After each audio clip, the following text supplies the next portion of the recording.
काकटपुर अंचल में बढ़ी चली अपराधी उत्पात। आगरू लोकों घर चोरी होता बेले एवं मंदिर चोरी होती।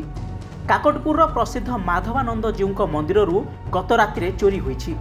ठाकुरों आखि एवं अन्यान्य अलंकार लुटि नहीं दुर्बृत्त, जार आनुमानिक मूल्य 1 लाख टंका हेबो बोली कहुछि। यह घटना को नहीं स्थानीय अंचल में असंतोष देखा देछि। मो ना दीपक कुमार शतपथी माधवानंद मंदिर युवनाट्य परिषद जन सदस्य। दिन में मंदिर आम 3 थर चोरी है। आम बहुत थर चेष्टा करूँ कौन चोर धरा पड़ी ना आज पर्यटन ये जो चोरी होची जिनस नौ जो मैंने केवल निशा युवक मैंने ये सब कम कर अनुभव कर देखा पुलिस तदंत केते बाट जाऊँ विश्वास अच्छी से माने पुलिस जमी चोर को धरवे और ठाकुर अलंकार जहाँ जाइए आम आशा करूँ से अलंकार फेरी पाइबू बोली। प्रभु जेहेतु मंदिर में बसचंदी से तो स्वयं प्रभु पाखे आम कि नुह तेणु चेष्टा करवा आम पुलिस माध्यम जब कौटी किसी पाइबू ताले प्रभु को अलंकार फेरी पाइबू।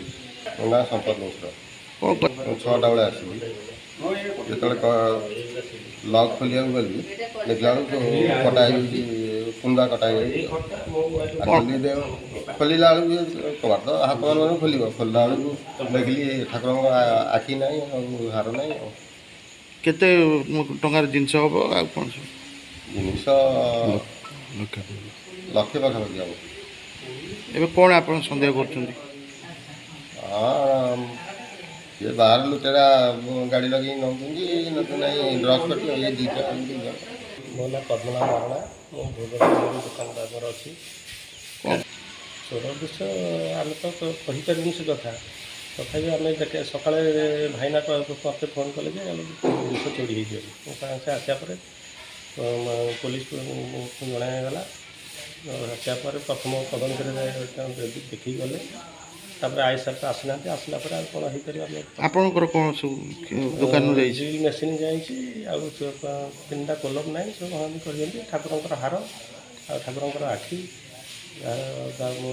आकलन मूल्य 15 लाख पर हम कमीगले।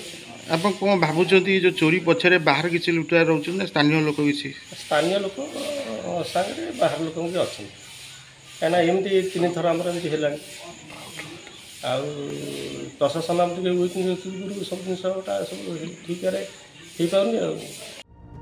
सेहीपरि मंदिर परिसर में थिबा पूजा सामग्री दुकान चोरी होइथिबा अभियोग होइछि। स्थानीय युवकों समेत किछि बाहर युवक थिबा अभियोग होइछि। सेपटे घटना पर मंदिर में ठाकुरों नीतिकांति बंद रहिथिबारु किछि भक्त पूजा न करी फेरी जाइछन्ति। तबे एनै थाना रे अभियोग पर साइंटिफिक टीम सहायता पुलिस तदंत आरंभ करिछि। सेहीपरि स्थानीय अंचल में निशा कारोबार वृद्धि पाउथिबारु लोकों भितर उद्वेग प्रकाश पाइछि। अस्तरंगरू Snehalata Mahanty report, Kalinga today live.